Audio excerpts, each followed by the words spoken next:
pause the recording. Okay, we'll pause the recording once I finish the training part for when we go to the Q&A. So, without further ado, let's get cracking. So, here we go. So, working on language doesn't have to be scary. Fitting speech and language targets into your everyday activities and not reinventing the wheel and not spending hours at a laminator every time you get a brand new speech and language therapy report for a child. Okay, first things first, and apologies if you are a regular attendee at these, but here we go with the housekeeping rules. Cameras on or off, I really do not mind. Please keep yourself on mute at all times unless you're contributing at the end to the Q&A session. If you have questions crop up, please type them into the chat box and I will see them at the end and address them then. Do come and go as you need. Obviously, a lot of us have got children at home, and if you feel the urge for a cup of tea, off you pop and then come back again. It's absolutely fine. No need to make copious notes. They will be, the slides will all be emailed over to you after the event. Okay. Sorry, I'm just letting a few more people into the session. All right, so there we go. So, as you know by now, this session is being hosted by the Reach Out Specialist Hub team who cover the East of England. On the call tonight, we have Damon, Jess, and Lisa. Jess is waving. Thank you, Jess. And so is Lisa. Damon's got his snazzy screensaver bit on. That's okay. I'm sure he'll chat at the end. So just in brief then, a Stronger Practice Hub is something that supports early year setting to improve outcomes for children. There's 18 across the UK, and the one that we are involved with is based at the Barn Nursery School in Grinstead Green. And this is all funded by the Department for Education as part of the Early Years Education COVID-19 recovery. Again, this is something you can read on your slides afterwards. Everything that is on offer to you. Something else that's really useful that I allude to every session is the Early Years Evidence Store, which has a lot of current evidence that will be very, very useful to inform your practice, not just on speech and language, but lots and lots of different domains. So please go and have a look at that if there's anything where you think you'd like a little refresher on the latest evidence. Other things that are being offered by the hub, the one that obviously particularly is important to us on this is talking time. And Damon is very happy for you to pop him an email to sign up for some more information about this, which is an intervention program supporting you guys to create quality language learning environments in your setting. And also the specialist hub can offer bespoke support. So if there's something in particular that you can't see, ticks all your boxes on the offer that they give, please do let them know, and I'm sure they can sort something out for you. Okay. So working on language doesn't have to be scary. Fitting language targets into everyday activities. And I was having a little reflect on this morning before coming on tonight. I think with the current state of play in speech and language therapy, what seems to be happening a lot at the moment is reports seem to be getting longer, with a longer portion at the end of targets, recommendations, ideas, things to do. And I think that's because we no longer have a model where your speech and language therapist will be coming in to support the child directly, running therapy sessions for a block of, 6, 10, 12 sessions. At the moment, it seems very much to be an assessment, a report, and off you go. So clearly having a full and thorough report with a lot of recommendations is incredibly helpful, very, very necessary, but they can feel quite overwhelming. I think particularly if you're a newly qualified early years practitioner or fairly recently qualified, perhaps if you are a kind of solo worker, like a childminder, they could feel perhaps a little overwhelming. So I just kind of wanted to break down, you don't have to go and buy brand new resources or make brand new resources. You can weave things into your everyday practice. It just takes a little bit of thought, but I think once you get into having a template where you can do that, which is hopefully what I'm going to give you, it should feel a little bit more natural, and you shouldn't be needing to spend hours and hours thinking about what to do. I thought I'd take the example of taking the children to the park, okay, which I know is something like a lot of childminders do. You obviously, in your settings, you might take children out for a walk to the park. And I thought, how can we get the most bang for our speech and language therapy buck when you're taking children to the park? So I've broken it down into lots of different domains, and hopefully it'll become clear.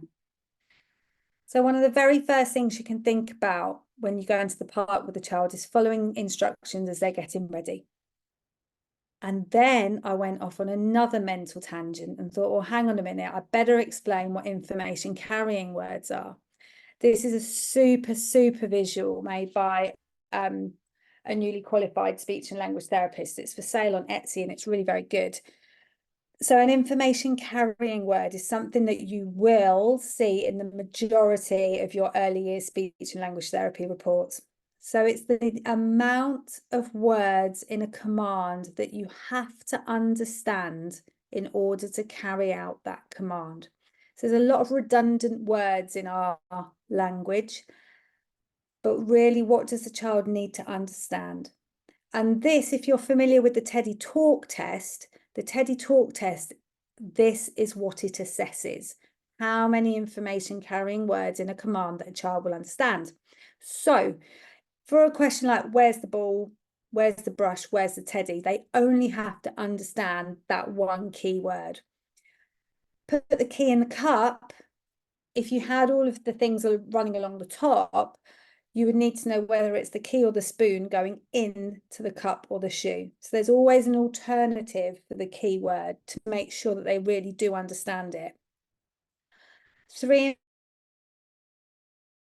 information carrying words would be something like point to the big blue cup, and then 4 information carrying words would be put the pink brush under big teddy. That looks like 5 to me, but there we are. So what we need to think about is how we're phrasing things in our setting for 2 reasons. Firstly, to support the level they're at, and secondly, to be pushing them onto the next level. So if your child is functioning at a 2 information carrying word level, you need to put most of your commands at a 2 information carrying word level, with the odd one at a 3, to make sure that you're actually pulling them up rather than just kind of keeping them on a level.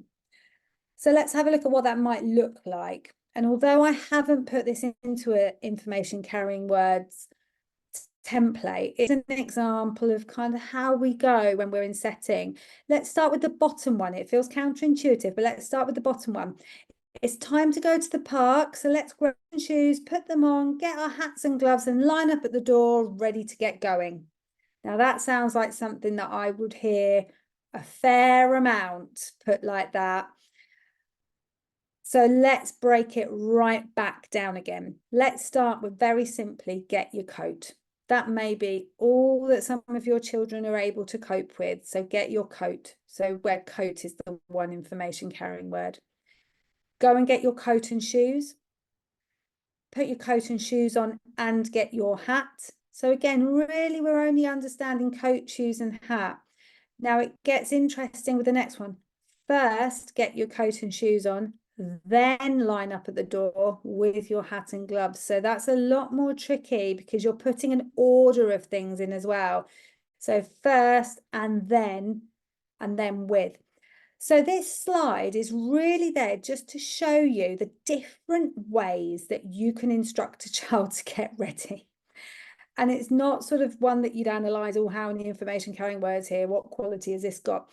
It's just to make you mindful of really how you're putting things across and how you can step things up. Once they've got get your coat, how can I make that harder? Vocabulary. So we've spoken about vocabulary before. vocabulary is the biggest indicator for how well a child will do academically in school. Better the vocabulary, the better the outcomes, basically, the evidence says. So really, I'm very, very hot on labeling everything. So there's a lot of vocabulary in getting to, going to the park. While you're getting ready, you've got all those lovely things that you're wearing, all those lovely things that you're taking with you, keys, bags, gloves, scarves, hats, wellies, depending on the season, sun cream, sun hats. On the way, just label everything, oh, look at the cars. Oh, it's a busy road. Oh, look at the lovely trees and the leaves. And then at the park, you've obviously got all of the equipment there and all of the different people as well. I mean, I think the basic thing is label, label, label, talk, talk, talk when you're off to the park. Okay. Life skills. I'm a really big one on thinking about life skills as well. Okay. Lots of children with speech and language and communication needs need to be taught these. So children without speech and language and communication needs are often better able to observe a situation, note what's happening, bank it, and use it later and learn from it. But children with speech and language communication needs, they very often can't do that.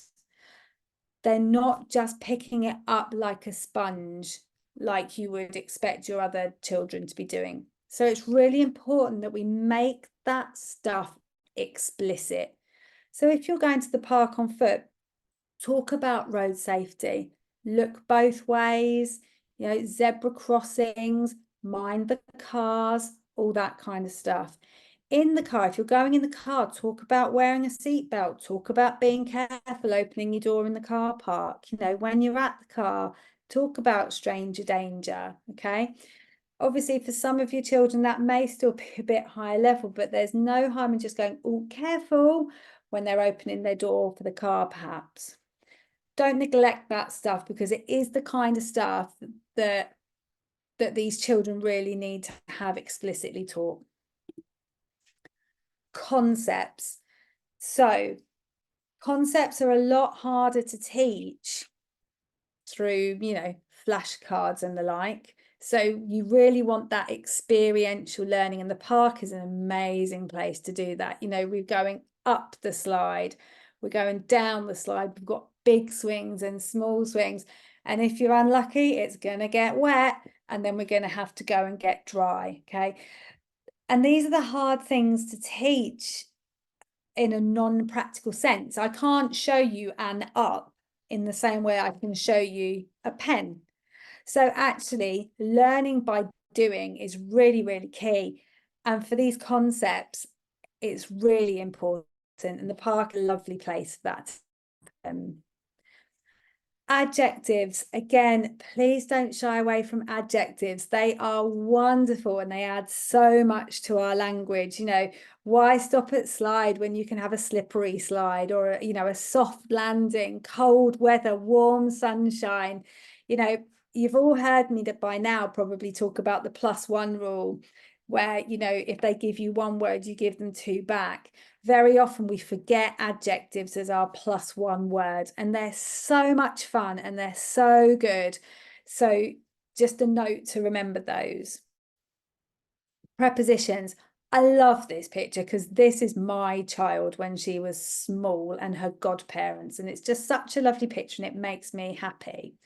Prepositions at the park are plentiful. So you can go on swings, through tunnels, under slides, between swings, behind trees, next to the climbing frame. How many times have we shouted to our children, don't walk in front of the swings? So many times. But again, this positional language, it's great to teach in setting with some small animals and barns and houses and moving and manipulating objects in front, behind and next to. But let's get learning them in real terms. Let's get learning them functionally in the park. Social skills, a bit like the life skills, social skills need to be taught to our children with speech and language and communication needs. So At the park, you might talk about sharing, taking turns, waiting for your turn, 2 more goes, then finished. Now, with your slightly older children, with your preschool children who have had or may still have speech and language and communication needs, they may not know how to join in with a group of children. There may be a group of children playing a game in the park, and your child is on the periphery, kind of hovering and not really knowing what to do to initiate that joining in with them. So you may need to be teaching them, can I play? Or a catch-all phrase like that. They may need to be taught it. And again, it happens so organically when you're out and about. And this isn't even necessarily in the park. This can just be out in the garden in your setting. Always watch for that child on the periphery who may not know how to join in. They may desperately want to, but not have the language because they missed that bit, because their speech and language at that time where they would be typically developing it wasn't actually robust enough to support that. Sequencing.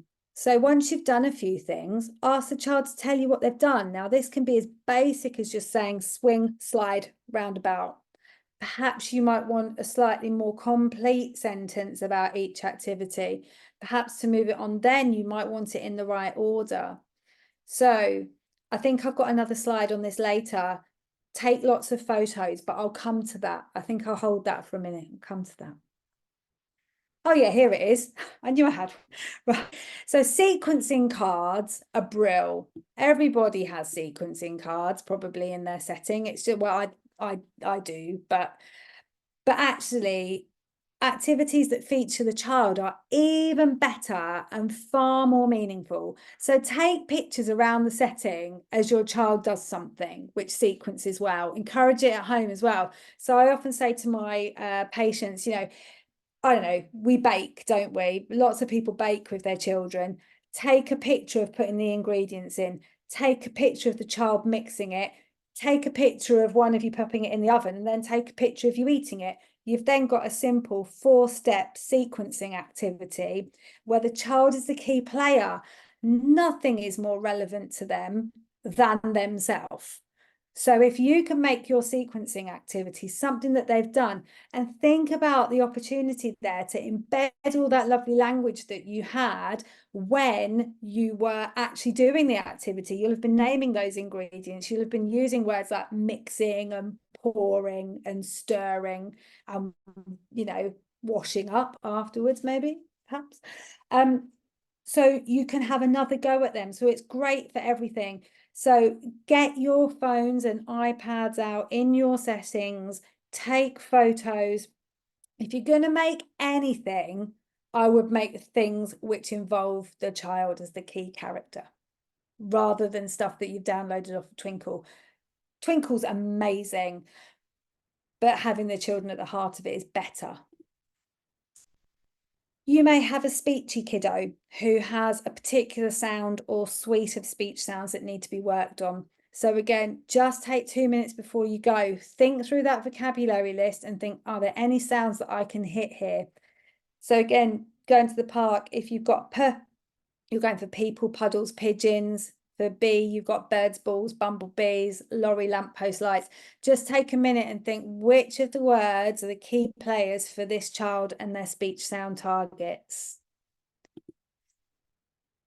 So that's going out and about, but I know we don't always go out and about, do we? So what I thought is I would think about a setting-based activity and kind of just try and use that same framework. So I thought painting a picture for me, it's quite a standard little activity. So following instructions, you're thinking squeezing out the paint, putting on your apron, pouring some water, and then making those more complex depending on where your child is. Got lots of nice vocabulary in this. You've got colours and body parts. And I would say don't try and be too disparate. Don't try and teach everything. Just really think, okay, well, today I'm going to hone in on colours or I'm going to hone in on body parts. Don't try to teach everything. And again, I'll do a little bit of that later. So life skills, you've got carrying the paint, carrying the water pot, use 2 hands. Your concepts here would be things like big eyes, small nose. You move your paintbrush up, down, round and round. Lots of lovely adjectives with painting. You've got wet paint, messy hands, colourful pictures. Prepositions, you could have your paintbrush goes in the paint goes on the paper, the mouth is under mummy's nose. You've got lots of sharing and turn taking when there's painting going on in a setting. Sequencing, so again, can your child name the body parts they painted? Can they name the body parts in sentences? Can they name them in the right order? Can they recount the process of painting the picture? First I poured out the paint, then I dipped my paintbrush in it, then I painted mummy, then I put it to dry. And again, speech sounds, I've used per simply because this is a beautiful one for the sound per. So you've got paint brushes, paint pots, pink person, you quids in with that one. Okay. So CPD activity. So I think it's really, really good practice if you can to get yourself and those in your setting to do this, just a quick 5-10 minute activity. Choose an activity that the child you're thinking about really enjoys, and then think about all the different things that your activity can give in those particular domains. It's highly, highly unlikely that your child will be working on every single one of those. Highly unlikely, virtually impossible. But what you will be doing is getting proficient at thinking, I know what different tasks can do for me for a child with speech and language needs. And then you're just going to get better at interpreting those reports and going, well, when we're doing Play-Doh, I can do colours for vocabulary. I can do how they feel, you know, nice and squishy and soft and mushy for the adjectives. And then perhaps we can sequence, you know, what we did and how we made it. And then that way you're just going to think, okay, I've got a child here, this speech and language therapy report says they need prepositions and they need better vocabulary.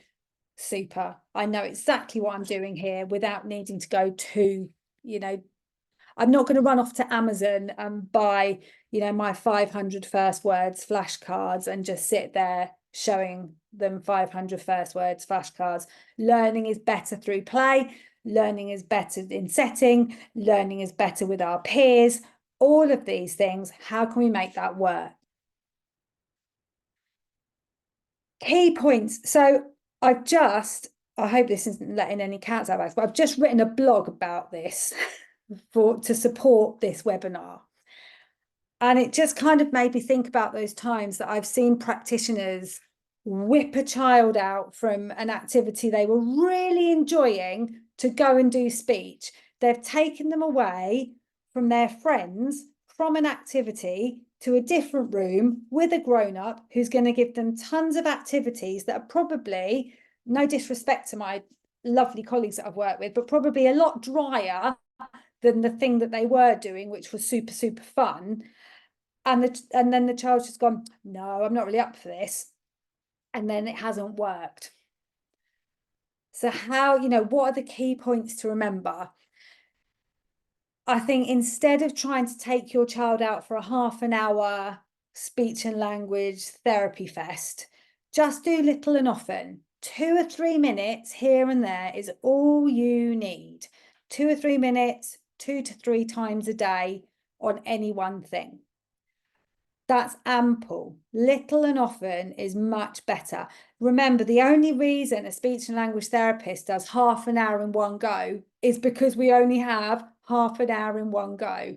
In an ideal world, we'd pop in for 5 minutes and do a thing, go away, and then pop in 3 hours later and do another 5-minute thing, and that would be fine.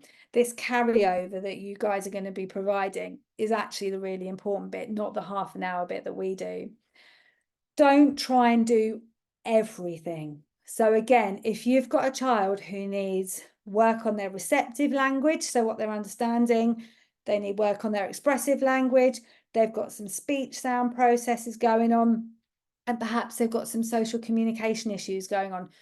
Do not try to do every single thing in one go. You'll get confused. The child will certainly get confused, and it will all probably just, it's harder to measure your outcomes. It's harder to measure how successful it was. So one aim or target per intervention. Also, don't feel you have to do every single thing in the report.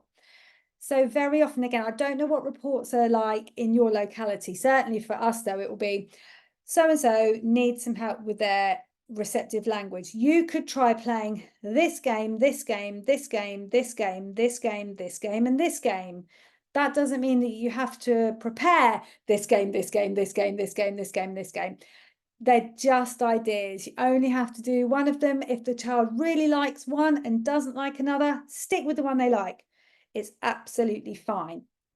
I think the key thing is don't get overwhelmed, don't do too much, don't reinvent wheels. Children learn best through play and interaction.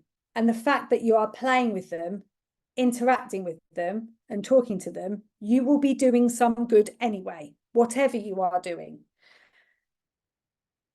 Just try and think how you're maximizing it. Don't try and think about anything new. Just think, can I slip a preposition in here? Can I slip a little bit of vocabulary in here? That's all you need to do. So please don't be scared. And please reach out to the speech and language therapist who wrote the report if you feel you need to. They will be very happy to have a chat with you about the priority areas and the particular things that that child might find the most useful. Remember, these reports are made to really, really be thorough so that you've got a lot to be getting on with over quite some period of time. But that's no pressure to do it all in a fortnight, okay? I thought I'd finish just by saying what we're doing next, actually, because I've been rubbish at doing that in my previous webinars. So the next thing we've got coming up, which kind of segues on from this one, is using everyday resources to enhance speech and language. So I'm just going to be thinking next time about, here's a baby doll, what can I do with it? Here's a ball, what can I do with it? And I think, again, that's another of these sort of demystifying speech and language, and realizing that you don't have to go and buy lots and lots of lovely new things. You've probably got everything you need. You really have. So hopefully you can come along to that one on, I think it's, I've put the 3rd of March, haven't I? 3rd of April. 3rd of April that will be. Can you tell that I did that slide about 4 seconds before coming online? And I thought I was being really clever by doing so. Well, that didn't work, did it? Note to self, never put another slide in at the last minute ever again. 3rd of April, you're very welcome to join me. And there we are. So do you have any questions? Hopefully not about when the next webinar is.